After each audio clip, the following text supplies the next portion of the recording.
What up, Beefy Nation? It's time for another Beefy Boys breakdown. Episode 27 this week. We're going to be going over UFC Vegas 16 that took place last night at the UFC Apex in Las Vegas, Nevada.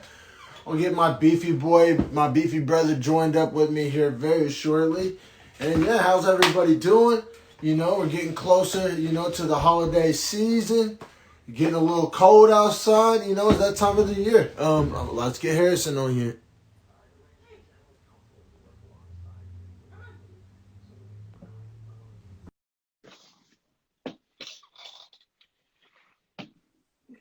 Hey, what's What up? up, man? My man looking festive.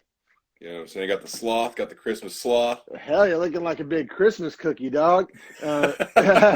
Man, but yeah, man, good to see you, brother. We had some good fights last night, man. I mean, I know people were Yeah, bummed about the for an last eight minute fight scratches. Yeah, exactly. for an 8 fight card, I was like, hell yeah, let's get it. I thought it Yeah, was great. yeah, no, exactly. Like, I definitely was bummed to see Jimmy Flick's fight get pulled. He has Oklahoma Yeah, ties.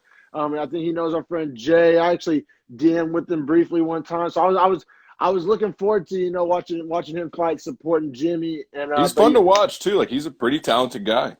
yeah, definitely. Coming off the Contender Series too. If he does well, you know how they like to throw those guys a bone. But yeah, man, good to see you. You got the Twist game rolling up. Yes, And, sir. Yes, and sir. Beefy Boys is definitely 420 friendly. So if you're at home watching, listening, you want to get your mind right, feel free to join the party. But, So obviously last night, a little bit Shout of out Vav disappointment. watching live. My bad. Shout out Vav watching live. You can definitely always watch the podcast live with us and be part of the show at Dreadful Talk Dom at Harrison_Madden. Yes, But yeah, sir. my bad, brother. Continue. Oh, you're good. I was just gonna say that the overall, like, my expectations for the card weren't the highest because obviously, we're huge Kevin Holland fans, and this is going to be Yes. Kevin Holland, Jack Hermansson, which we've been calling for Holland to get a big name for forever. Mm-hmm. Um, and then, as it turns out, somehow Kevin Holland gets test positive for COVID. 5 days before the fight, 6 days before the main event, I guess. Yeah. 5 days before weigh-ins, which began to be a theme of this card, unfortunately. Yeah. Yeah. But we ended up getting Marvin Vettori to replace him against Hermansson, and that was such a great fight. Yeah, it's really, really hard to be mad at it after watching it because it was fan-fucking-tastic. Obviously we're big Kevin Holland guys, and it sucks because his fight. So he still gets to fight Jacare Souza, which is a big fight and potentially an easier fight for him. Right. So that's the upside. The downside is he went from being a main event to being like the fourth fight on the second fight on the main card for I think was the UFC 256 next week, Yeah, right? right, Yeah. right. So I mean, pros and cons. I personally would have loved to see him in this fight against Hermansson, especially in the main event slot. Just like I say, I like to see that guy win, but hey, it is what it is. We'll see Holland fight next week, and we got some fucking fireworks last night, and like I I said, it's mean, really hard to be mad at it after watching it. Hermansson looked really sharp last night. I think he would have been a little bit of a problem for Kevin Holland. No offense Oh, to Kevin Holland, but okay, I maybe a definitely want to spicy get into take. that. I definitely want to Yeah. get into that. I definitely want to get into that. But I guess we'll dive into this miniature 3-fight prelim. It was a Yes, good one sir. though. It was some good Super fights. good. Even the decision was like very entertaining. Oh, totally, without a doubt. We got Jan Vellante at minus 190 favorite versus Jake Collier, coming in at plus 160. And we've covered Collier before, I believe. And Vellante, he had one of the least impressive fights we've ever seen before at heavyweight. The last time he was out against Crochet boss Maurice Green, where he That's literally right. was just like sucking air and had like a beer belly. And they That's kind of right. alluded to it on the fight cast that apparently he like is not good about his diet and just loves to crush brews on the road Yeah, and be like a real exactly. New York Italian. You know what I mean? Yeah, definitely not, maybe not the most disciplined. And yeah, man, Collier's, which for those that don't, he barely made weight at heavyweight at Yeah, 264.5, and apparently he used to be a middleweight. Correct? That's what they were yeah, yeah, saying. Yeah, and Volante used to be a 205er. Like, these guys have Yeah. both just dedicated themselves to getting fat as shit and just throwing bombs. Because it's crazy, you know, if you see a guy come up from middleweight, you may think of like, you know, one of these lighter kind of new wave, like Dawkins Tanner type, Bozer. Dawkins. Yeah. This fool, fat as fuck, All beef. First team all barely beef. made heavyweight. And then his nickname's the Prototype. I imagine he got that nickname at 85. I'm Definitely. I mean, when you're 80 pounds lighter and the same height and you still fight, like, you probably look really good. And then you put an 80-pound fat suit on and you look fat. Definitely. I just thought it was so ironic. Like literally the worst physique on the card Both guys. was the Prototype.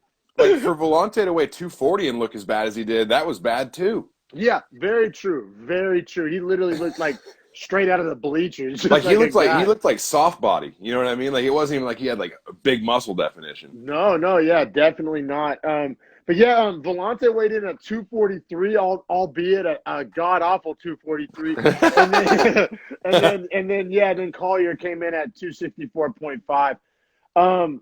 Yeah, and then round one was a pretty interesting round. Collier did take damage to his nose, but I did give him the round, but like it was one of those rounds where if you just looked at the guys after, you would be like, oh, he obviously lost the round.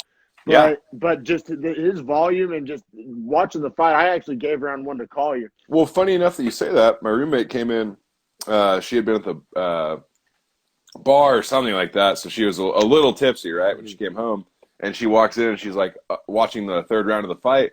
And she's like, so if I had to guess, Volante wins? And I was like, haha, no. Yeah, exactly. Because Collier was leaking. His nose was pretty goddamn busted up. But in fighting, that can happen on any given punch. You know what I mean? Right. It can be a little misleading. I also have in my notes, because I had the OU Sooners versus Baylor Bears game on at my other TV. God damn it, Spencer Rattler against the Blitz is an absolute nightmare and shit show. I just wanted to shout that out. Oh my fucking God. He has those kid tendencies still, man. He can't shake his kid tendencies. And I don't know what's up with that, because like when you come in as this crazy heralded recruit that's had all these expectations for years, you think handling a blitz is nothing. Yeah, and he has a good O-line, not as good as past years, but it's still a good O-line. I mean, it's probably a top 25 in the nation. Definitely, and he cannot climb the pocket. Like he likes to go side to side. He's not that fast, and he wants to go side to side like he's Kyler Murray. He's not. And then also, or he'll even do what's even worse and just fade backwards. Go backwards, yeah. It's like no. Yeah. But sorry for anybody that's not an OU Sooners or even a college football fan. Had to get that out there. But all right. So we continue on to round two. I thought round two was much closer. Yeah, I thought it was a super close round. I still was leaning Collier by the end of it, too. but man, was it way closer. Like, Volante actually looked very competitive, but he also wears that damage super well. Like, his face wasn't getting marked up, and he was getting hit hard. Like, he was getting cracked. He was, and I also thought Volante did a better job of counterpunching in round two. Like, he cracked Collier with some pretty serious shots. Just like watching the eye test, like definitely Volante looked like he had more power, which is impressive being 20 pounds lighter. But Collier was definitely going for more of the volume touch him up approach. Just two different strategies. They were definitely standing and banging though, which who doesn't like to watch some heavyweights stand and bang. But yeah, it was kind of classic volume versus damage and power. But yeah, I tend to lean volume, and I think most judges tend to lean volume. When scoring a fight, power and counter shots, they kind of only matter if they drop them, right? Like, I mean, not really, but you're not going to win too many scorecards counter punching and going for the knockout blow. So yeah. It's hard to show that you're going to lead a fight by counter punching. Yes, exactly. Round three, I once again gave to Collier that volume and pace, especially for being so beefy. And he's one of those weird athletic fat dudes where just the eye test is god awful, but somehow he performs at a fairly goddamn high level. I wonder if his body is conditioned from the middleweight times of like suffering through like these awful fights, and now he's a heavyweight and his body's like, oh, we're not cutting weight. Like, we could do this for 7 rounds. Yeah, maybe he has those 85 lungs still. But yeah, man, he surprisingly looked great while simultaneously looking horrible. Yeah, and pretty much all the judges agreed with this. It was unanimous 30-27 for Collier. Cashes as a plus 160 underdog. looked good, man. I mean, it's hard to really knock him besides the physique. But, I mean, when you perform well into the later rounds, I mean, it's hard to knock it. If he could cut about 20 pounds and just be a little more fluid on his, although he had some pretty good footwork too, to be quite honest. Like Yeah, he was in and out pretty well. He's pretty high for a big dude. I mean, like I said, athletically, he's a pretty athletic fat dude. You know, they exist. I could imagine cutting 80 pounds off his body. He might really be a prototype. Yeah, Come to think of it, that's really wild. Like, but it also makes you wonder, right? Like, it makes it seem like he wasn't in control. That wasn't like how John Jones is moving up to heavyweight. Yeah, like I question his discipline. Just like you've been hitting up the drive-through his body, like straight up, like for real. Yeah, like it's not great, but yeah, man, we'll keep it pushing because this next fight was super exciting, and we might have a little rising star on our hands. Yeah, man. Well, what's crazy is, I mean, I'll introduce it real fast. So featherweight 145, we have Damon Jackson at plus 210, AKA Beavis from Beavis and Butthead. Jesus Christ, what a head shape, like an airline combo. But anyway. And he's fighting against undefeated Ilia Topuria, who is 9-0. Spoiler alert, he's 10-0 now. Yeah. He was minus 260. And honestly, what's crazy is the first time we saw Topuria was against Yusuf Zalal. Yeah. And that was actually one of the picks I texted you, and I said pick against Zalal here just because Topuria was this super decorated wrestler and grappler, right? Well, that wasn't on display at all last night. He came out and showed an elite striking plan. His combos were nasty. Nasty, like video game shit. Also important to note, he's 23 years old. Yeah. 3.5 years younger than both of us. Born in 97. Yeah, little pop and just a killer. Fighting at featherweight, look super fit. Like looks like he makes featherweight super healthy. Like he was super healthy at 45. Like, yeah, looked great physically. The exact opposite of Collier. Man, like, so I mean, gonna be a quick breakdown, y'all. Round 1 TKO. And he technically finished him off with headshots, but the fight, like the it was a KO. The damaging shot was to the body, though. He was going to the body with vigor. Oh well, he kept hitting that. It was either going to be a right overhand to an uppercut from the opposite hand, or it was obviously a left overhand with a right uppercut. But he was just tagging him on the body. So I mean, he probably put in 2 minutes of body work where he was just ripping him, and I was like, oh my God. He literally looked like he was hitting a punching bag. Like you rarely see body shots land that clean. Like if you do, they're usually down the middle, which isn't as like damaging a lot of times to the body. But like he was winding up these hooks just like a cartoon, just whoa. Yeah. Whoa. It was like Popeye whenever he hits like a body shot and you see the guy just be like, oh. Yeah, no, seriously. It was impressive to watch. It literally looked like he was doing bag work. And then the finishing combo, almost more impressive, was the uppercut from the right hand that was disguised as a body shot. Like Damon Jackson was so aware of the body shots at this point that he started to kind of clinch up to prepare for it and just ate it off the chin. That put him all the way into left field. And then Topuria comes with another overhand right, the left body shot that drops him. And then what did he catch him with on the fence? I think like an uppercut, but it was like, essentially a hook, but he was sitting down, so it kind of turned into an uppercut. You know what I'm thinking? Yeah, like a shovel hook. Yeah, exactly. And it was complete. He was already out, but I'll even say before he was out, he was still out. The body shot is what finished him, in my opinion. Like whatever it was between the head body combo, it was nasty. Yeah, nasty. He was out. Like the last shot he ate, he was completely out. Yeah, definitely. It was a vicious but yet gorgeous knockout. Like I said, Topuria is a credentialed grappler, but yet he came out and just put on a show with the striking. Like I said, just physically, just looked athletic as fuck. I mean, like I said, he's 23 years old, and I kind of want to talk about this because ordinarily, like let's be real, Damon Jackson, not the greatest competition level, but. And ordinarily, I'd be like, let's get this guy in there with a killer. But the fact that he's 23, I'm actually kind of down for a slow build. Like, you know what I mean? I feel like they kind of need to – I mean, no, I'm not saying like – there's obviously balance. You can't just keep giving him tuna cans. But I'm down for a slow build. Like, you know what I mean? Super young. I hate seeing these young guys like blow their UFC shot by the time they're 26. Or like you'll see a guy, it's like he's 29 and he's on his second stint in the UFC because he tried to – you hate seeing that type of shit. I'd rather just kind of work on the skills, progress, you know. Well, I also think that in a division like 45, if this was middleweight, you know, maybe we're boosting him a little faster. But Great point. in 35 through 55, it's just stacked, even through the back. Yeah, there's plenty of guys that like between like 30 and 20 that are just still killers. You know what I'm saying? That are unranked. Like a Jeremy Stevens at 45 fighting Topuria next might still be a big jump for him. I'm not saying it is too big, but that is a guy that's at like he's like 15th in the featherweight division. So it's just a murderer's row in that top 10 of 145. So I agree with you completely. A slow build is probably a better approach to those divisions at this point. Yeah, if he was older, I'd probably feel differently because he looks just elite. Like I'm not saying that he couldn't handle it. Like he looks ready, but like.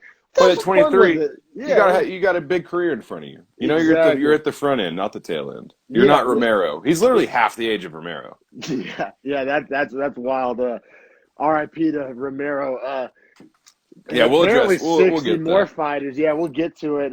But yeah, brother. We got this featured prelim next. This was an entertaining fight. Like for as short as it was, a lot happened. We got bantamweight bout between Luis Smolka at -125 favorite versus Jose Quinones at +105. So pretty close to a toss up. You know, there was a favorite, but it was a pretty close money line.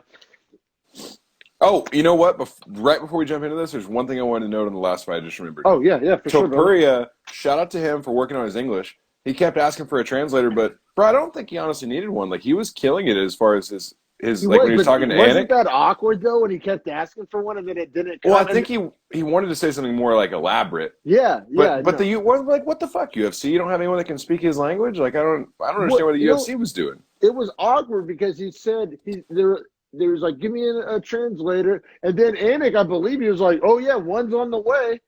Yeah. And it never came. And he's like, they're taking his headset off him, and he's like looking around. He's like, yeah, he's like, wait, I need one more thing to say. And they were like, no, sorry. And he was like, walks away. Yeah, it was awkward. I mean, you know, language barriers, you know, the potential exists for awkward, you know, scenarios that take place. But, you know, it came across as pretty not professional. Like, I don't know. I wasn't a fan. But really, I blame the UFC more than anything because this guy's out here like trying to talk English, speak English. And, yes. I very much agree. Yeah, no slight to Topuria. The UFC fumbled that. Like, I was impressed with his effort, and honestly, for him to be learning English this fast, man, like, I got a lot of stock in him. But sorry, I just wanted to hit that before we moved past because I felt bad for him. I wanted to give him at least that spotlight since the UFC failed him there. Me too, bro. Yeah, that was awkward. I mean, I don't remember another time that happened. I mean, they have translators for every random like Kazakhstan mountain dialect. I was gonna say, bro, or like Moldovans and like everything Maltas. under the sun. Yeah, that's it was really awkward, really weird. Felt bad for him. You know, next time I imagine they'll have that ironed out. But yeah, man, we're hop into Luis Smolka versus Jose Quinones. Smolka small favorite fighting at bantamweight. Man, round one was very close. I thought, like very close. And Quinones got that early takedown, but Smolka immediately got up. And then essentially at the end of the round, the exact same thing happened to Smolka. He gets a takedown, and Quinones is back up fast. And all in between that, it was just super tight and back and forth. I really could have leaned either way on that round. I scored at 10-9 to Quinones. I thought he was landing just a little bit cleaner shots. Yeah, it was really tough for me to score. I totally understand scoring it for Quinones. I thought he was landing a little cleaner, like you said, and his takedowns were more violent for what it's worth. I thought that Smolka was able, Smolka's takedown was at the end of the round, which we talked all the time. The end of the round kind of weighted. Absolutely. And then also, I did think that Smolka did a slightly better job of maintaining grappling position. I mean, not much better, but slightly better. And so I leaned Smolka, but like it was the definition of a toss-up, just kind of like what flavor do you like? You know what I'm saying? That was a razor-thin round. I bet the stats would back us up there, too. Like, I bet strikes were close. Obviously, takedowns defended and completed were very similar or identical. Yeah, it was – yeah. No, both fighters – I'll say, man, like Quinones just visually watching him. He has, like, this, like, jitterbug style. It's, like, really, like quick and bouncy and just – explosive, if you will, but not like powerful explosive, but just like a punt returner, just like like frenetic, like they're just all like a water bug, like they're just side to side everywhere all at once. Water bug, but yeah. No, seriously though, it was interesting to watch, and then Smolka was much more methodical, calm. It seemed like he was gauging the speed and distance in the first round, too, because in the second round, it came out, and it was the same sort of sparks flying immediately. Yeah. But I felt like Smolka was way more prepared and was more comfortable in that pocket. Yeah, and I honestly feel like Quinones kind of like frenetic, as you said, pace, kind of betrayed him at the end because there was like this scramble, and it was one of those things where you're telling a story and you're like, next thing you know, next thing you know, Smolka had his back and had him flattened out. Like it wasn't like a methodical like grind. Like it was kind of like they ended up in that position, right? That's kind of like what it looked like to me. It was the Smolka hit him with a headlock, right? Because Quinones tried to go for that body lock that he got the takedown on the very first round. Yes, he loved that body lock. And Smolka knew that he was going to go for that again if he got the lock. So as soon as he got the body lock, Smolka essentially did like what in wrestling you'd call a headlock. In judo, it's a head and arm throw. Same exact thing. But, throws him with the headlock to the ground. Well, when you're in a headlock, if you just rotate your hips up and over, you're in full mount. And that's exactly what happened for him. He essentially got a takedown into full mount. Yeah, he was in full mount, but then he ended up on his back. Well, yeah, because, Quinones is like, oh, I'm in full mount, turns, and just gives his back, and then it was like... the worst possible thing you can do. Yeah. Quinones panicked. I guess that would be a better way to describe it. For sure. That would be a much better way to describe it, because Smoke, it wasn't like an accident like I was making it sound, but Quinones just kind of panicked and just gave up his back, I guess, essentially is a better way to describe it, which is, if you know anything about MMA, don't want to give up your back, and if you do give up your back, the last thing you want to do is get flattened out. And then what I've noticed in the UFC, especially, we talked a little bit more last week about the quick stoppages. Like what I've noticed is if you have somebody's back and flatten them out, like the ref's gonna stop it. Like it doesn't even matter the amount of damage. It doesn't. The fight's throws him with the headlock to the ground. Well, when you're in a headlock, if you just rotate your hips up and over, you're in full mount. You're just literally having to shell your head up, and cover your head from the sides. And I mean, at that point, you're not fighting back. I mean, you're intelligently defending, but you're also not fighting back. So I get it from both sides. Like the fighters are like, I can't do anything here, and the ref's like, and that's why you lose. Yeah, seriously, it's super effective. Yeah, seriously, it's super effective, and that's why you don't give up your back. Nothing good happens. But yeah, I mean, shout out to Smolka because we mention this all the time. A fighter will take somebody's back, and like as you just mentioned, all it takes is a few kind of minimal blows, and you win the fight. And then we see fighters always kind of try to go for the choke, or just like sometimes the less is more, right? Like I mean, Smolka just kind of just rode it out and got what some would say easy finish. And it wasn't like he was going for like a body triangle to try and get him with a rear naked choke. Like I think Smolka was just like, I'm just going to put some damage on him here. I'm just going to control this position and see if he'll give up in this spot. And it wasn't like he was winging the punches either. They were very just kind of just pop, pop, pop, just kind of touching him up, just maintaining that dominant position, making him not fight back. And he got the TKO. It's probably the least violent TKO of the night, that's for sure. But hey, a TKO is a TKO. Smolka, wins as the minus 125 favorite. He's nice, man. He's not like electric. You know what I'm saying? He fights at that kind of calmer pace. He's good. He has good technique. But just I feel like not one thing jumped off the screen to me about Smolka. I don't know if I want to say he's like 28, 27 now, but he had first fought in the UFC when he was 22, and he looked way like I remember him in his first stint in the UFC. Okay. He looked like he wasn't ready for it. Like he was too young, moments were too big for him, and now he seems to be able to handle those moments incredibly well. But better than most of the other guys, I would say. Yeah, man. I think sports in general, man, going pro too young can be like a blessing and a curse, man. Like we see it in basketball all the time. All the time. 6'8" freak of nature that but they come to the league not knowing how to run off a screen and shoot a jump shot. I know basic fun. They have not a single post counter move. Like defense, like post defense. They don't have post defense. It's not a thing. Yeah, it's like dog. Anybody can look good in an open gym when you're 6'8" and nobody's guarding you. But I feel like that happens in the UFC too, which we're saying why we wanted the slow build for Topuria because these kids come in 23, 21, 22. it's just like you said, yeah, they're in their second stint by the time they're 27, you know, and it's just Right. I hate seeing that because if imagine, you know, where Smoker's career could have been, you know, if he just would have waited maybe a little longer.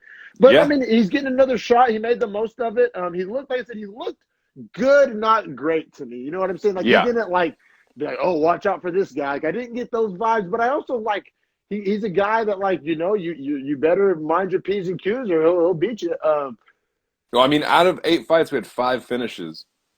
And is that right? 5 finishes? Yeah, 5 finishes. And I mean, he didn't get a bonus, but I would say he was the least deserving of a bonus out of the 5 guys that got finishes. Now, granted, there were only 3 bonuses that got given out, and only 2 of those went to guys with finishes. But all well Dana, deserving though. Like fuck anybody's argument against bonuses last night. Dana got the bonuses right, in my opinion. I think so too. And he also said that he was going to give Jamal Hill as well as Ilio Topuria additional bonuses that were not the 50K, just because he appreciated how good their performances were.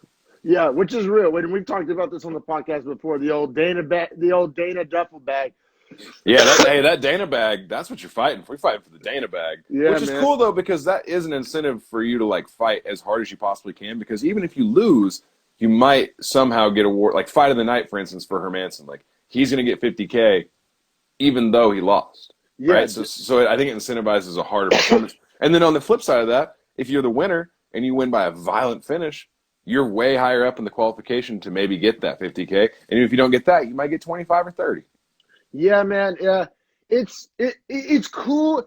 I don't know, man. I honestly still feel like that's a really small number. Like, it's also the shadiest shit sports on earth for professional sports to like have actual like qualified bonuses that the company puts on your like checks, and then for the boss owner of the company to just send you a personal check because he appreciates you. That's pretty shady as far as business would be concerned. Yeah, it's just like, man, like what would I don't know, bro. Like $50,000 to an NBA player is just like, what am I gonna do with that? That's like a meal. That's a trip to the strip club. Like, it's less than a quarter of basketball for most of the players in the NBA. Like based on what they make per game, like I would say most NBA players probably make over $250,000 a game, right? Yeah, based on like salary. A lot of them, yeah. So it's just it's as great as it is, and it just depends where you're at in your career, right? Like if it's your first couple of fights, I mean that 50 grand could be life changing, right? And then but I mean if you're making like, you know, real ass money, like some of them are the high end guys, you know, 50 grand. I mean it's a weird number to where for some people it's everything and for other people it's like literally like a toy. But these guys too, you know, if Christmas holidays coming up, that's probably big for some guys that have families, stuff like that. They might be able to go on vacations. So I do love that idea, at least. I'm just saying I wish it was a little more. I wish it was 75 or 100. Like I wish it was 100. I wish there were 100K bonuses. Yeah, definitely. But and then the 50K could be the little, you know, throw you a bone. Like that's more, yeah. But which shout out Dan Ige, Dan 50K Ige. Yeah, so it's still a sick nickname. Definitely a sick nickname. Which, speaking of nicknames, not a fan of a black man calling himself the Monkey King. Monkey King, and then dancing around like a monkey in the octagon and shit. I'm gonna use my position here as the house black man to call that out. Like on one hand, it's not like it's like white people calling him that. Like it's like he called himself. I don't know. Do you, dog?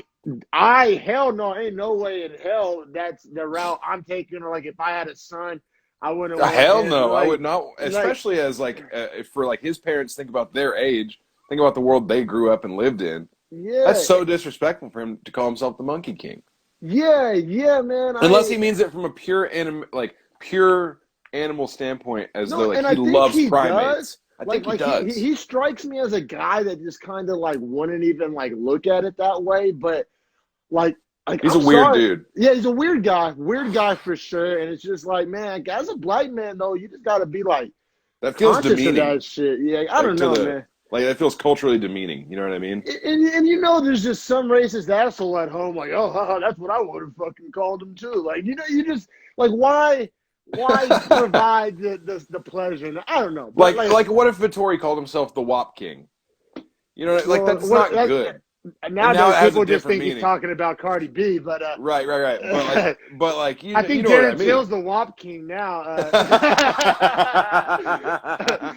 But no, I totally understand what you're saying. Like that's like a Mexican fighter calling himself Spick and Span or some shit. You know what I'm saying? Yeah, you're right. Or Conor McGregor was like like the Mick King Connor. You know what I'm saying? Like Keep that's going not. down the list, bro. Let's get canceled real quick. But now, all right, let's hop into this main card. We got Matt Wyman. Shake my head. Matt SMH Wyman, plus 330 underdog, fighting Jordan Monkey King Levitt at minus 420 favorite. Dana White Contender Series guy. It was his debut. He's undefeated, 7-0. He looked really great. Matt Wyman's definitely not going to be in the UFC, any longer, especially after what Dana said last night. Hell no. That's a guy that needs to be cut. Jesus. I think this was a classic example of Dana throwing his Contender Series guy a tuna can. But yes. you're gonna get thrown a tuna can, you gotta crush it, and he did. So literally can crusher. Literally can crusher.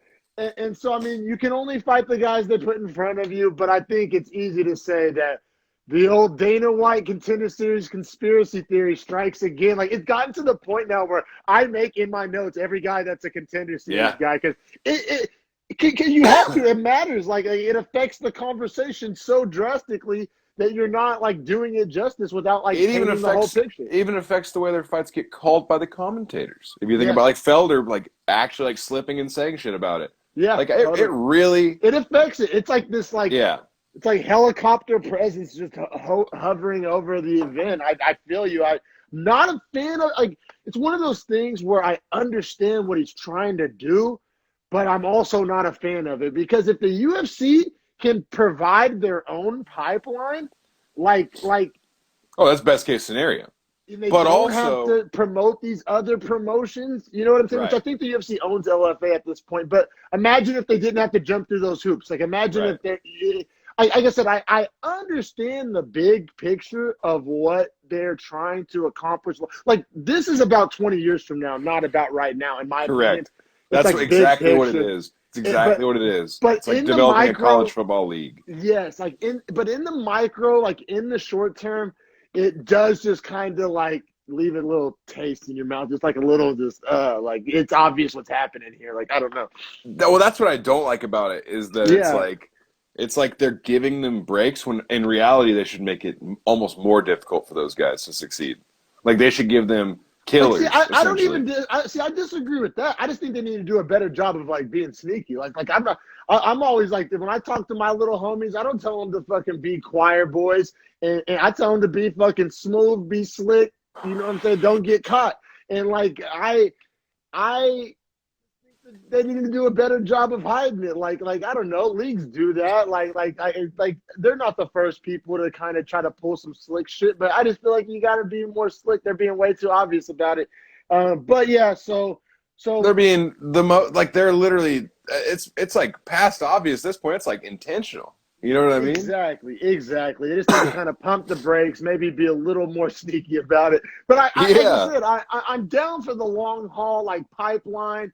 And then even I'll get into it now. In the post-fight, Dana was talking about he wants to establish like performance institutes in like Africa and Mexico and Puerto Rico to like just like this whole pipeline idea, and give scholarships and provide like to these kind of other countries. And then you hear about what Khabib's doing with the GFC, the Guerrilla Fight Championship, which is essentially, and he's trying to partner with the UFC to provide like the Dagestani, like Russian, the Caucasus region, the Caucasus like fight league. Exactly, yes. And so I love all of that. I just like, it's huge to the sport too, because it's feeder leagues into the UFC. Yeah, and I'm down for it. Like I said, I just feel like they could go about it a little smoother. Hell yeah, they're so aggressive about it. Yeah, they're just like, oh, you're gonna like it too. Like, hey, enjoy this DWCS guy. Yeah, they just like shove it at you. It's like, all right, fuck. Exactly. We're not gonna say he's good. Fuck. Yeah, exactly, man. But I did want to note Matt Wyman in the slam. The reason it was so brutal is because Levitt put his arm across his neck right here, right? Yeah. So essentially held his head back and then slammed him. And for people that don't know, there's a 1/4 inch of foam padding over the what's underneath the canvas, right, on the UFC mat, and then it's just plywood boards. Oh wow, I didn't know that. Yeah, so his head essentially got bounced off plywood there. And that is why he instantly was KO'd. His eyes were completely cross-eyed. That was like, whenever you see guys in football get knocked out and they're walking off the field and they go like, what happened? Yeah. What happened? He was asking his wife and the ref what happened, and they kept telling him. And I think he asked 3 different times in the octagon that I could see. No, it was brutal, man. Yeah, so first round, like, slam knockout for Jordan Levitt. I said it was the 12th slam knockout in UFC history. You don't see him every day. I knew it was going to happen. Like, Wyman, will you kind of walk us through that in a little more technical terms? Like, why you think Wyman, or what Wyman, he like, latched onto him.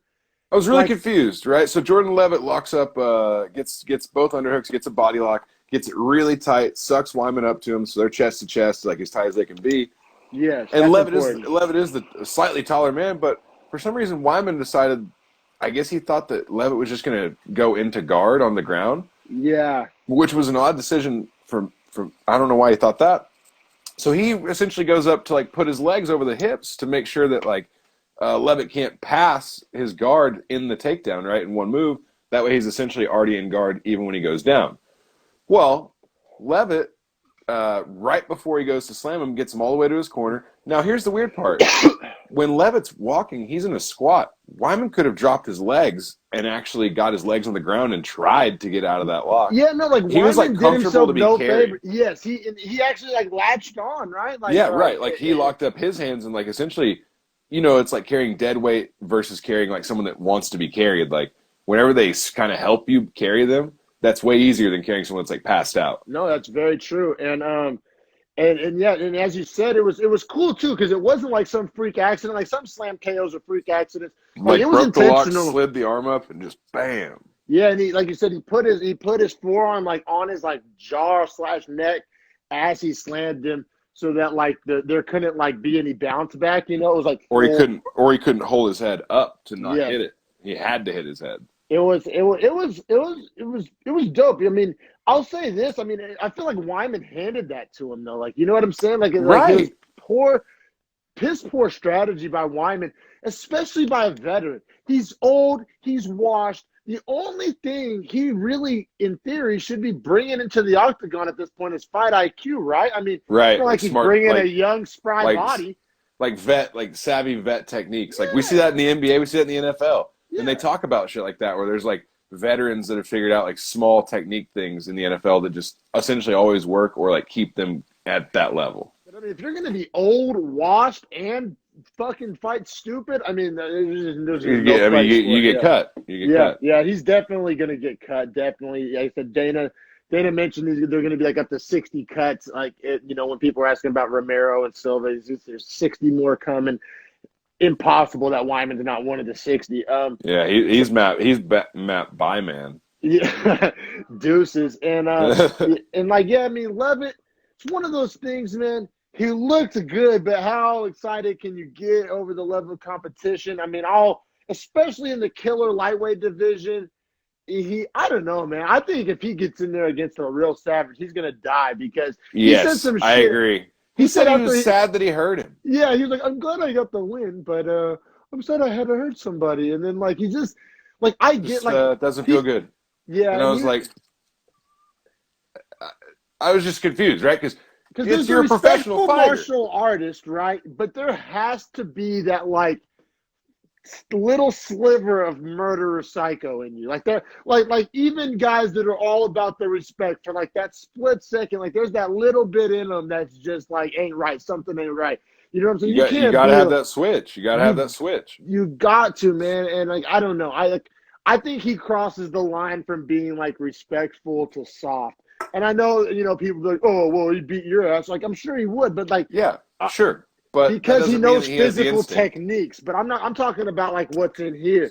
Like the balls, the huevos, the heart, the killer instinct, the You know, like what some people say, even like LeBron James doesn't have. Like there's just certain like what separates Kobe from LeBron. Or you Like know, Damian Lillard has it. Damian Lillard yes, has it. yes, exactly. And nobody's saying that like Damian Lillard's better, but there's just he has that thing exactly, and that's what I just didn't see an inkling of at 11. And maybe he's just a No. rare exception of just He seems like nerdy. Ben Simmons. Yeah, I don't know, but Ben Simmons that gets a lot less pussy. Like, Bro, he was the weirdest dude. yeah, just, I I don't was know. I was I thrown wasn't off a by his. fan. I wasn't a Yeah. fan. Then you couple that with the Monkey King shit. I'm like, you know, and the Dana White Contender Series. As trying to win me a fan, he has a lot of things working against him. I don't know.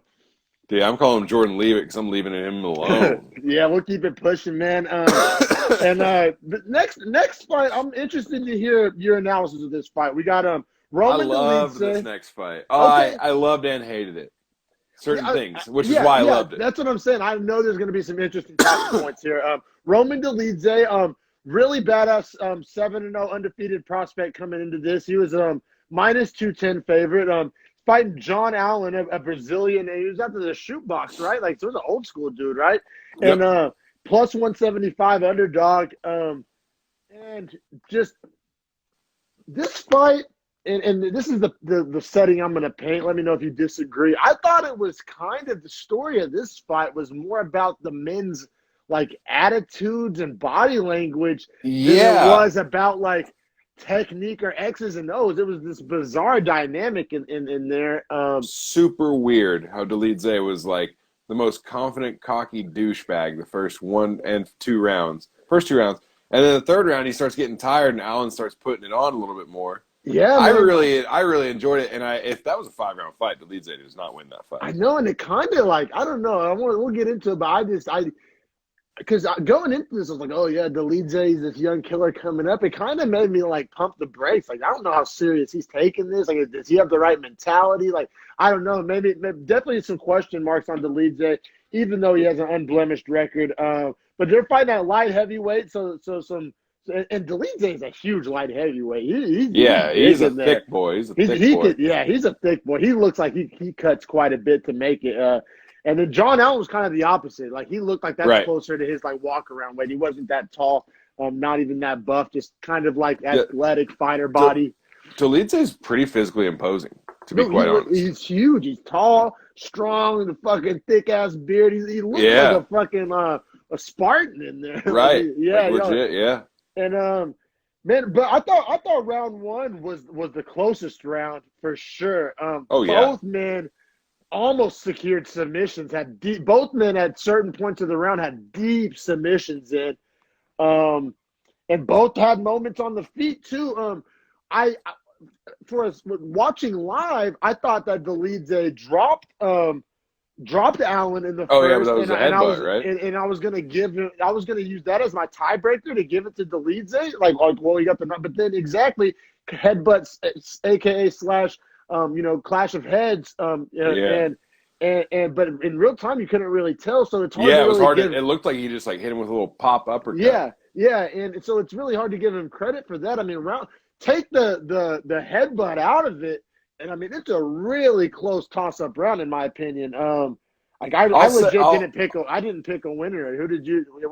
I gave it to Dolidze because he had those heel hooks and the not even knee bar, but I can't remember what the other one is. He was attacking those legs. He was attacking the fuck out of those legs. And he was deep on a couple of them. Yeah, but shout out to John Allen for not tapping and just rolling through and actually, eventually getting out of it. Like he was tough. I'm pretty sure Allen's a black belt jiu-jitsu. I'm pretty sure. So I mean, it was evident. It was evident because a lesser grappler gets submitted in the first round there. But he also had a submission on Dolidze, right? He threw up an armbar and Dolidze had to circle a 360 to spin out of it. But once again, like he had the whole arm caught in the legs, and Dolidze just it was close. Spin and pop it out. Like chuckling, like "woo!" That was like he was like, "Haha, I see you." Yeah. But then he was like, "Here's what I scored for Dolidze," but I think the way I felt about the round was that I was hoping he would lose the fight because that's when he was standing up over Allen, and he asked his corner, "Do you want me to submit him?" Yeah. And his corner is like, "Yeah." I mean, they're like, "Yeah," but like, fight.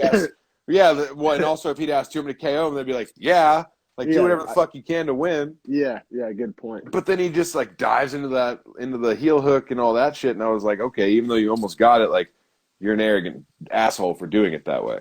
Yeah, he was fighting. He did cross the line from confidence to arrogance, and it's like, right.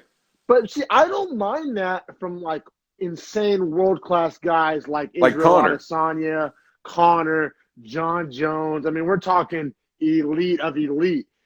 Like, who the fuck are you, Delete? Like, you know what I'm saying? I mean, Right. he's an up and comer and he's undefeated, but I mean, you haven't even fought 10 fights yet. Like, and I don't know, man. And it's one of those things where anytime a fighter is not dominating a fight, but he's taking the time to like try to show for the camera or say something cute or swag or whatever the case may be, I'm not a fan of it. No, I mean, if you're dragging a motherfucker and you're letting him know it, or both guys are going back and forth, or you know what I mean, like that, I'm all for it. But if it's a very competitive fight that you're not necessarily looking that great in, but you're sitting there like trying to showboat, it's just like what, like your head's not in the game, bro.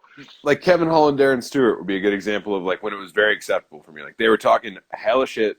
Well, Close Kevin Hall fight. was, and then Darren Stewart started talking shit at the end. Like close fight, it was very entertaining. They were both like having fun with it. Yeah. Which is different than when Delidze is just being a douche that has earned nothing. And to be quite frank about it, he wasn't that good at it. Like, he wasn't very charismatic. Right. Like, it's one of those things where, like, if you're O'Malley or you know what I mean, you have just some it factor about you can get away with it. Delidze is definitely the heel. Yeah, exactly. He's just not very likable in there. But then, round two, Delidze was very dominant in round two. I thought so as well. I mean, what was it, like close to 4 minutes of grapple control time? Yeah. But not a ton of damage. Yeah, but overall controlled the round. I thought it was. 10-8? They were. No. Okay, no. That's what I was getting at. That's what I wanted to ask you about. To me, no. Okay, yeah. I thought they were both active on the ground. It wasn't like Allen was like not defending. It wasn't like Delidze was really getting away with much damage. Exactly. So, yeah, I just thought Delidze just controlled position was all it was.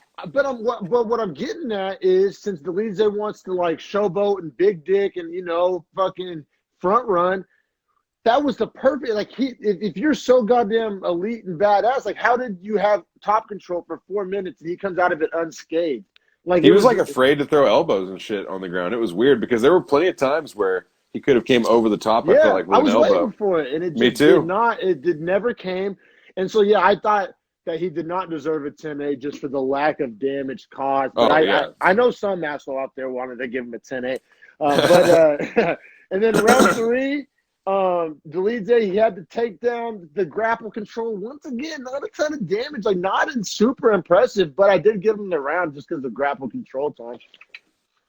Man, I didn't know how I was going to score that round at all. I honestly had it as like a pure toss up. Okay, at least that round. Closer than me. I had Delidze winning that one, but go ahead. But I also had Delidze winning the first and second. So for me, in my head, I wrote down like, I'm not sure how I score it, but I know Delidze won the fight. Yeah, like, that was like my ultimate takeaway. True that, and speaking of how it was a hard fight to score. Let's get into this. So it ends up being a split decision. Yeah, I don't think it should have been, but no. And the same, I don't know if you picked up on Chris Bell. The same judge that scored Chris made Bell. it a split is the same judge that scored Paul Fowler a split against RDA a few weeks back, and they called it out. Even Paul Felder called it out. Yeah, Paulie Redstash. And dude, that was great. Yeah, it was great. And just fuck that guy. And yeah, he needs to not be a judge for MMA fights, or he needs to be taught on how to score an MMA fight. This whole system to me is fucking stupid as shit. Like, and this is what I mean by that. NFL referees are employed by ... the NFL. Yeah. NBA referees are ... employed. And I know you can say, oh, well, the refs are. But what I'm getting at, it's the same fucking shit, right? Affecting the outcome of the game. How are the judges...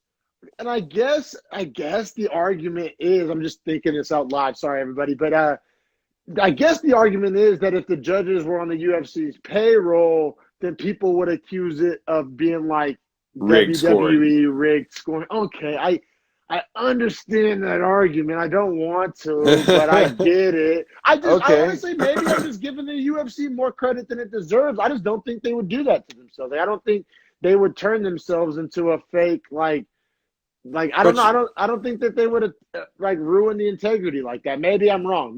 But the argument in fighting has always existed, regardless of independent commissions picking your judges. If it's like Roy Jones refused to fight in Russia. He only would fight in America because he got robbed in the Olympics and got silver medal when he absolutely won his fight, right? Should have got gold. And so the argument was because two of the judges were from the same country as the guy he lost to. So it was like they were being like nationalistic about it. So like if you think if Conor went and fought in Russia, that the Russian judges aren't going to dislike him?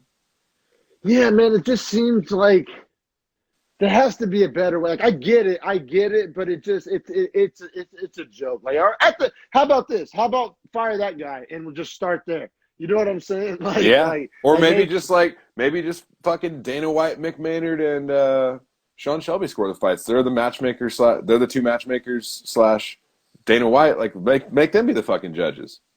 But that's also not fair because Dana White would promote, and so would they, in a way that would benefit the UFC. Exactly, bro. It's just like let the fighters score the fight. I think you should have former fighters or even current guys like Felder and Cruz and Bisping, you know. Yeah, you know what? Give them the guys that earn another little check here and there. Yeah, let them pay them $20K or whatever it is to come fucking score a night of fights. That would be dope. I think out of every idea we just batted back and forth, that's the best idea yet. But yeah, man, so Dolidze wins the split decision. Like I said, he's 8-0. He's undefeated. Did not look great in my opinion. He is really big and physical. And 205 is kind of that weight class for quick ascensions. But I personally think if he runs into somebody like a real professional 205er, I think he's gonna have a long night on his hands. If he has to fight like a Corey Anderson or someone like that, it's gonna be a problem for him. Yeah, he's gonna struggle with that. I really like a Luke Rockhold at 205 would give him a lot of trouble. Yeah, just anybody that's just because goddamn, John Allen gave him trouble. So you bet your ass Luke Rockhold would give him trouble even at this stage of his career. I believe. Right. Maybe he gets in the gym. Maybe his coach says you're acting like a fucking idiot and fucking go it down. Go hit the mats. But yeah, I wasn't that impressed even for an undefeated, fighter that got the win. It just, I don't know, didn't look great to me. But yeah, we'll keep it pushing here. Gabriel Benitez -220 favorite fighting Justin James +180. And man, James was becoming like a little beefy boy. Like, no, I don't want to say favorite, but he's been on the show a few times, and he kind of has an underdog story. And he took that one fight on 4 days' notice, got the KO. So yeah, it's like I always kind of like seeing Justin James getting another fight opportunity. He has some real power in his hands when he throws, man. You can tell people get hit with his punches, and they're like, "Oh shit!" Like, and he's like accurate with it too. Like, it wasn't like he was just whiffing air. Like, he was throwing and landed until he wasn't. yeah. And Dana said that in the post-fight interviews as to why Gabriel Benitez got a $50K bonus was because he appreciated how tough he knows how tough Justin James is, and he knows how hard he hits. Yes. So I love everything you just said. Exactly. They're fighting at lightweight 155. Round 1 TKO from a knee to the chest / solar plex, which you don't see every day. And it was like right off the side of it on the ribs too, like where the ribs would meet up with the chest solar plexus, like right where all three of those regions meet on your body is right where he ate the hardest knee. Oh, fuck. Yeah, dude. I literally wrote ouch in all caps. And then I sat there in my bed when I was watching it on like the replays they played over and over, right? I was just like, oh. Yeah. Because I just imagine all the wind leaving your body and then also like maybe breaking your ribs. Yeah, all at the same time. Exactly. It was one of those things where like every fighter on Twitter was just like, ouch, all caps. It was brutal. Especially like everybody knows James is tough, and so to drop James with a body shot was really impressive. But also, First off, it was a round one TKO, but it was towards the end of the round, and it was an action-packed, like, up to that point. Oh, Like, that was, like, the yeah. longest first-round TKO ever. You know Those what I'm guys saying? were trading. They were And trading, Justin James man. was landing some hard shots in the Yeah, early part of the like, round, too. Benitez's eye was already swollen. And then Benitez started to learn that, like, to counter him, he started getting the timing down a little better. And then once he get through that knee, I mean, it was great timing on the knee. Maybe a little bit of luck, obviously, but, like, ouch. Well, I mean, it was also, perfect. man, yeah, agreed. And but man, Benitez's kick game is fire. Yeah. Like he had Yeah. like on NBA 2K, you can unlock like dunk packages. Like his kick package is nasty. Like, he was throwing like just variety. Like no kick looked the same. Like I don't know all the technical terms, but goddamn, he was winging every kind of kick imaginable. Like different styles of martial arts, like different techniques, different. I think both legs. Like it was just impressive. Like his kick game. Because, like I said, when I watch these fights, you know, I try to like take something away from it. Like I try to learn something about a guy's skill set, a guy's weaknesses, strength, and man, Benitez's kicks impressed the fuck out of me. Let's get Gabriel Benitez versus Jordan Levitt next. That'd be fun. That'd be fun. Because I think Benitez would win that fight. But yeah. Levitt was a bigger favorite in his fight tonight, so Yeah, I don't know. And we didn't really get to see that much of Levitt's like stand-up skill set, to be honest. You know, like I don't know. Yeah, but he's a DWCS guy that they're going to highly promote and push regardless. So they believe in his skill set, apparently. Yeah, let's put it to the test. I tell you, I personally like to see Monkey King eat a couple of those kicks. Yeah. But yeah, man, believe it or not, we're already at the co-main event, man. It was a short ass card last night due to COVID. 8 fights, really, really cutting the night short. But Yeah. I mean, it was a good co-main. It was. It really was. I mean, it was the perpetual gatekeeper of the 205 division. He's lived in this position for 4 to 5 to 6 years now. Shout out to Ovin St. Preux, ranked 15th, so the actual legitimate gatekeeper to the rankings. Yeah, in every sense of the word.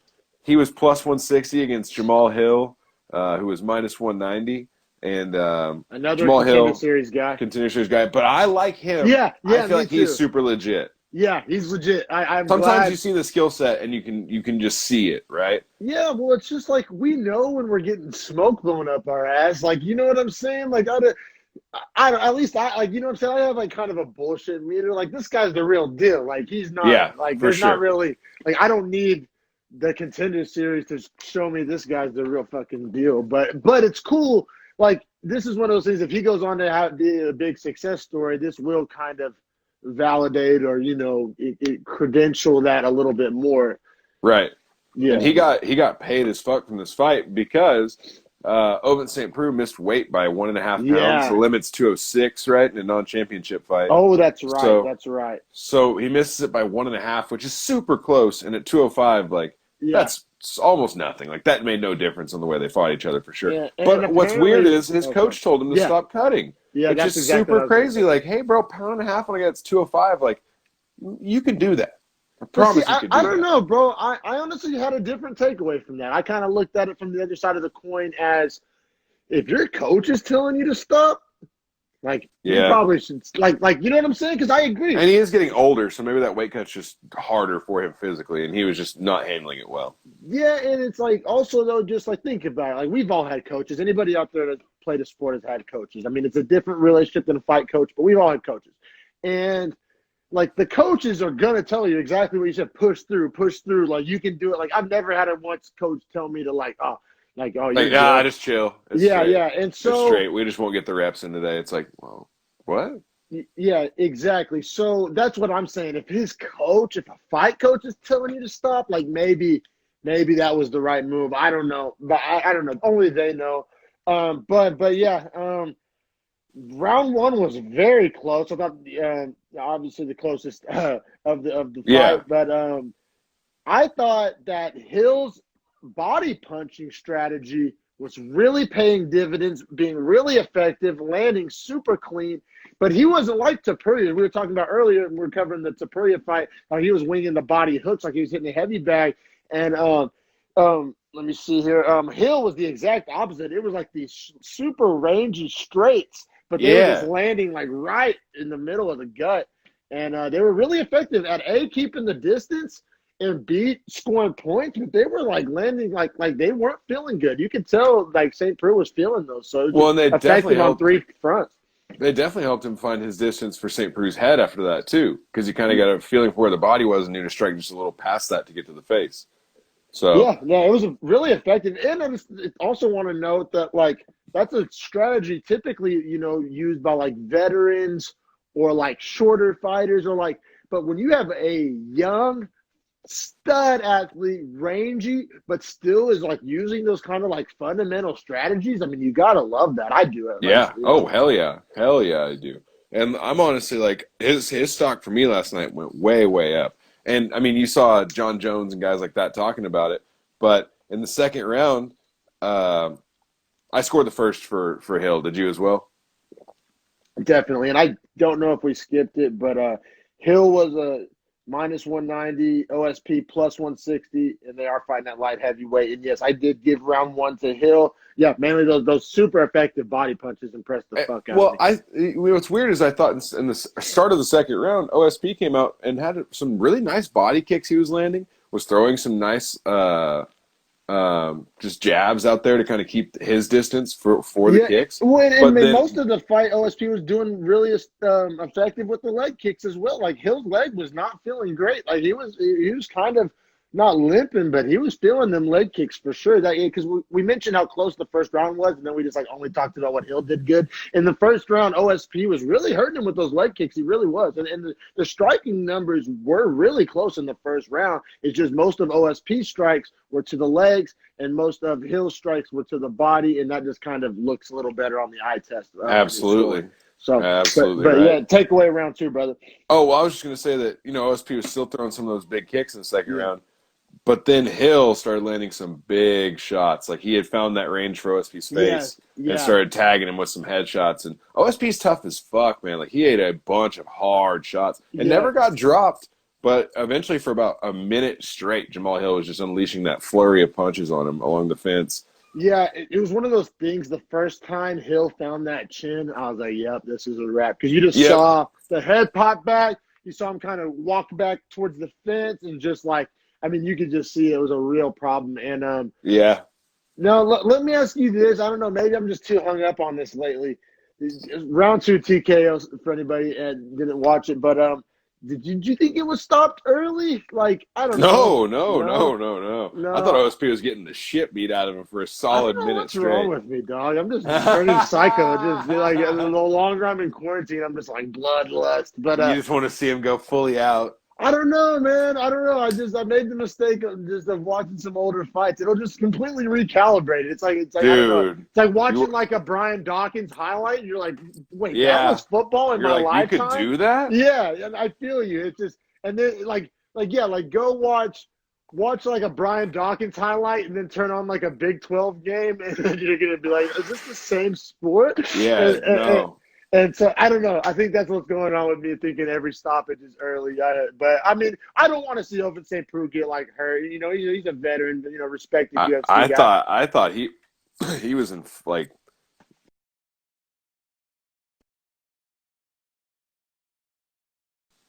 You still there? Okay. Lost you for a second. Yeah. My phone's on Do Not Disturb, but somehow happens. But.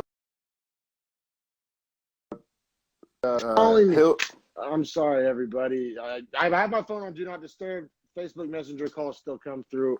Fuck you, Zuckerberg. But anyway. I just wanted to say Jamal Hill's post-fight message was super, super good as well, which is that his friend had made a mistake of drinking and then driving and had died in an accident, and he was just imploring people to be smarter and not make that decision. And I appreciate that. No, yeah, definitely. That was dope. And he just he seems to check all the boxes, right? Like he's a great interview. He's super athletic. He has the fight IQ. He has the Dana White Contender Series kind of machine pushing him. Like I don't know, like all arrows pointing up for Jamal Hill. I mean, he's obviously gonna be a top 15 guy now. And that was only like his 7th pro fight or some shit like that, or 7th or 8th. He was either 7-0 or 6-0 going in. Yeah, but and either way, I think he was only 4-0 when they found him on DWCS. He got a win there, 5-0. Won one fight in the UFC. Won this fight in the UFC. So he's 7-0 now. Yeah, that's what I'm saying. He's just getting started, and I mean, Yeah, and he's a force, man. to Like, be he a has guy some like legit this skills. early, yeah, no, legit skills, and like John Jones, like I said, was tweeting like the eyes, like the eye emojis, like. well, how often do you see a young physical freak with discipline? Like it's rare. Like that's always the thing.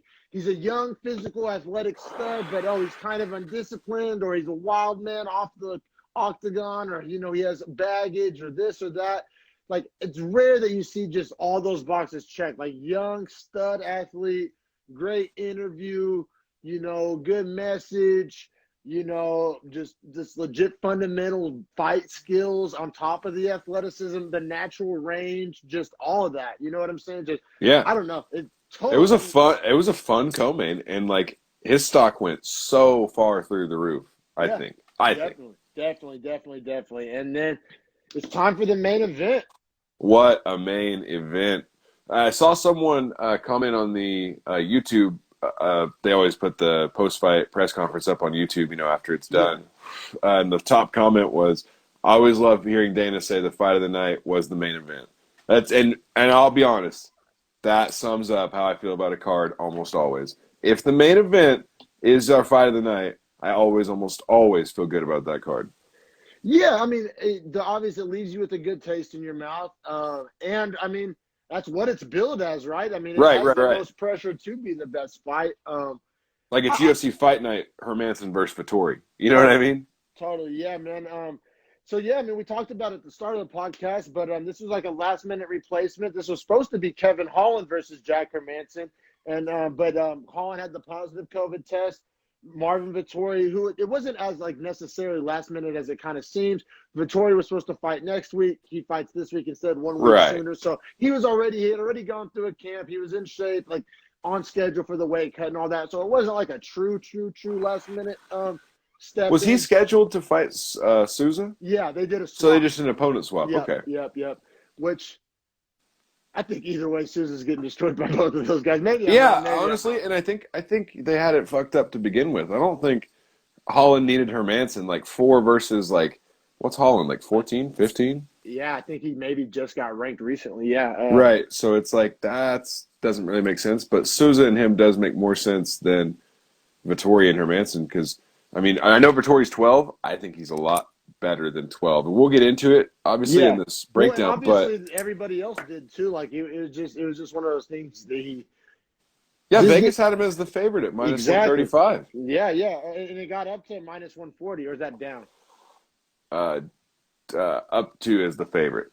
Like he became more favored. Yeah, he became more favored. So yeah, minus 140 by fight time, and then Hermansson was I think 120 down to 115.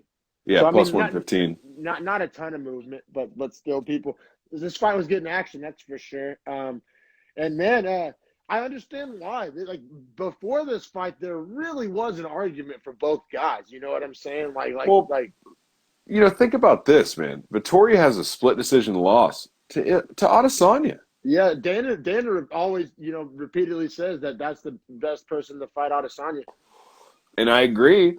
And like him getting this win is super huge for that division as far as how they move forward because they asked him about Whitaker afterwards. I don't want to. We'll get into it. Yeah, we'll get into it. But yeah, so number 4 contender Hermansson fighting Vettori, the number 12 ranked contender fighting at middleweight, and round 1, Vettori had Hermansson hurt. I thought it was going to be a short night. Super close until he landed that big shot, and yeah, like you're saying, he had him in trouble. I think that a lot of other refs would have stopped it. It was close. It was close to get stopped. I think Herb Dean respected Hermansson as a veteran. I think say that exact same sequence takes place at like a prelim card versus like a older gatekeeper. I think that's stopped. I agree. Context does matter, or even maybe if this fight wasn't the main event, maybe it does. It gets stopped. Like I don't know, that type of shit shouldn't matter. But Herb, he's an MMA fan. I think that has a big bearing on it, to be quite honest. And I I mean, also think, Vettori had him fucked. Like he had him beat. He was beating him the fuck up. oh yeah, yeah. I mean, I didn't score at 10-8 though. Did you score at 10-8? No, because you're right. Up until that point, and that was kind of towards the end of the round. Up until that point, Hermansson was, it was competitive, and Hermansson, kudos to his fucking chin. He bounced back like relatively quick, like, and he was For sure. intelligently defending. He really was. So yeah. I Yeah. mean, shout out to Hermansson for weathering the storm, but goddamn, was it a storm for him to weather? So I had round one, 10-9 Vettori. It sounds like you did as well. Yeah, absolutely. Absolutely. And then what about what did you do? How did you look at round two? So it opened with that great wrestling scramble where Vettori ends up hitting that switch on him, gets on the top position. Then Hermansson eventually got back up after, just a little bit of groundwork. I don't know. That was super close, but Vettori's striking defense was still really crisp that round. He really wasn't getting hit too much. But Hermansson has some super long arms. He's 6'1", and his arms are 6'7". Yeah, Wingspan. That's impressive. Man, I gave round two to Vettori. I thought I did as well. Came out on the better end of the grappling exchanges. Yeah, I agree. I think just overall, like, if I just scored, and we are doing, scoring just that 5-minute sequence, he had won that 5-minute sequence. Round two. So we both essentially have it. 2018 Vettori going into the third. Yeah. Yep. So he's getting into a position where he's like getting close to winning the fight just based on points almost. Yeah, I was shocked. I was like, man, like, is Hermansson, is he gonna go out like this? And boy, did he answer the bell.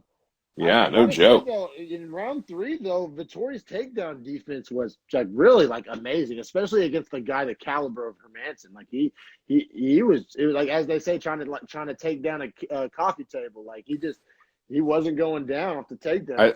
I think he defended like 5 out of 7 takedowns overall at that point. It was like really impressive. Yeah, it definitely was. But being a veteran and having a high fight IQ, Hermansson decided to, like, all right, let's get back to the striking because these takedowns ain't working. Right. And I thought that's where the whole like tide of the fight started to shift. And I gave round three to Hermansson because he like almost doubled the significant strikes in round three of Vettori. Yeah, I definitely gave round three to Hermansson as well. So we both had it 29-28 then going into the fourth. Yes. Yep. Okay. And then I thought the fourth round was really back and forth. Banger of a round. Crazy pace, but then I ended up scoring it to Vettori.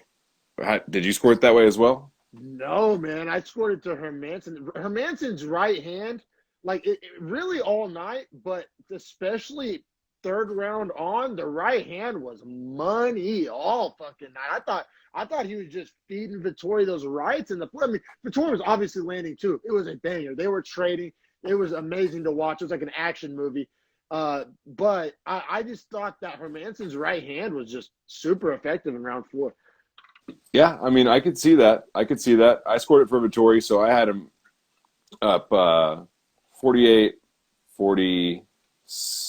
I don't even know what it is. 39-37 going into the fourth. Essentially 3 rounds to 1, right? Yes, yeah, 3-1. So, yeah, and I had it tied up. Right, yeah. So fifth round was big, important. So how'd you score the fifth? The fifth, first off, the insane pace continued, which is really cool because a lot of the pre-fight talk and the hype leading up to this week was that if this fight really lasted until the championship rounds, that Vettori would be at a marked disadvantage to Hermansson. And while Vettori was, I'd say, probably a little more gassed than Hermansson, it didn't affect the pace. He powered through it, and the pace was insane in round 5 for some middleweights. And I did give round 5 to Vettori, although I did think it was a very close round. Me too, man. Amazing fight. I scored it 49-46. You had it 48-47. But all the judges had it as a landslide. Did you see that? Two 49-46 like me and 1 49-45. I guess scored the first at 10-8. Yeah, that's what I'm saying. Like I thought it was way closer than that. I don't know that. Like I can understand your scorecard. Actually, you know what, man? You might have to explain your fourth round a little bit more to me. I mean, it was close, but what did you like so much about Vettori in the fourth? Do you remember, like, specifically? Like, I just thought he was leading the action more. Okay, that's fair. That's fair. I thought both guys had their moments though. Like it wasn't like one guy was moving forward the whole time. I don't know. It was a fantastic fight. Fantastic fight. I don't have any problem with Vettori winning, and I'm definitely being captain split a hair here. But I thought it was a closer fight than a lot of the scorecards dictated. But I did have Vettori winning. Have no problem with him winning. It's really exciting. Whenever a young stud that's ranked 12 beats a really established, legit veteran who's ranked 4, I mean, the possibility, and also you on top of that the young guy gave the current champ the hardest fight he's ever fought, and boy, goddamn it, you have some storylines and some potential matchups. You know what I'm saying? Yeah, no doubt. No doubt. I'm super pumped for Marvin Vettori moving forward. Like, definitely top 5. I'm excited to see who he fights. Yeah, Dana openly said he's top 5 for sure. I imagine probably at 5. I don't see him jumping all the way up to 4, but who knows? He beat 4. I never really liked that rationale though. Like 12 beats 4, so now you're 4. I kind of like to split the difference. Maybe it's like my traditional sports background. Like that's kind of what they do in college football. Like if you're 10 and you beat 2, you move up to like 5 or 4. You don't move up to 2. But Right. I don't know. Maybe I'm looking at it the wrong way. But I don't see jumping from 12 to 4 because you beat 4. I don't know. And it was a super. Now maybe if he would have gotten that first round TKO of Hermansson, okay. Then, yeah, right, because then he But, dominated him. A banger, insane war that in some people's eyes could have gone either way. To jump all the way 12 to 4, I feel like it's a little much. But hey, I understand the hype, and I understand the potential money fight between an Adesanya rematch that they're trying to work their way closer towards, or potentially an interim title fight, if depending on how long this 205 experiment goes on for Izzy. So I understand the business rationale of maybe leapfrogging him up super high, but just from pure rankings, McGee purist standpoint, I'd like to see him maybe move up to like 7 or 6, and then maybe fight another top 5 fight, and then at that point, if he wins that's title shot essentially. But I mean, so Yeah. maybe we're splitting hairs here, but that's what I like to do. Yeah, no, I mean, I'm with it. Like, I don't think he needs to. I think he needs to fight someone else in the top 5 again to kind of solidify his position as like a number 2 or number 3 guy, and then he could fight for the title from there. Yeah, I think is Brunson ranked 5 right now? Somewhere in that ballpark. I want to. I'd like to see him fight like Darren Till maybe or Robert Whitaker. Yeah, I like Whitaker. Isn't Till moving up though? Like I'm pretty sure Till's or is that just 85 Twitter talk? Oh, okay. No, yeah. Okay, he's moving up 280. Okay. Yeah, no, that would be fun. That'd be a lot of fun. Vettori, he's thick, he's tough, and he just absorbs a blow really well. He has that thick neck to where his head doesn't snap back. He doesn't have a traditional fighter's body. He almost has like a football player's body, but not like Joaquin Buckley style. I don't know. He's just a thickie. He's just a thick 85, but not excess. It's weird. He's not he's pumped up like Borachina style. It's just this kind of natural solid build he has. Right. It's not a weight room body. It's a very just solid ass body. Thick boy For sure, man. But yeah, man, fun ass card. Like I said, quality, not quantity. But what if those 3 fights would have been weak ass, decisions or just filler fights? Yeah, who knows? Would have watered it down. Yeah, so I thoroughly enjoyed last night. I thoroughly enjoyed this Beefy Boys episode with you. Next week I'll be meeting up with you from Lake Tahoe. I'm heading up to Lake Tahoe. Hell yeah. in 2 days. I'm going up there on Wednesday. I'm actually going snowboarding on Saturday, so I'm gonna have to Dope. buy the fights late and watch them not live. Avoid Twitter, so no, don't Yeah. spoil anything for me. I'll be on the slopes, man. Won't be spoiling anything. I'll be watching the same time as you probably at that point. Hell yeah, we can have some late night crackhead text. But yeah, man. Yes, sir. Everybody follow at Dreadful Talk Dom on Instagram, at Harrison_Madden on Instagram, at Beefy Breakdown on Twitter. Yes, we have a sir. Beefy Boys Breakdown Facebook page. We do have some sizes left in these Beefy Boys shirts. If you're interested, we are still looking for a new sponsor. So just, reach out, be part of the Beefy Nation network. Appreciate everybody. Like and share. And we'll see you next week for UFC 256. That's going to be a ton of fun. Oh, yeah. See you guys next. We might go deep for a 3 hour on that one. But, yeah, we'll see you next week. See you guys.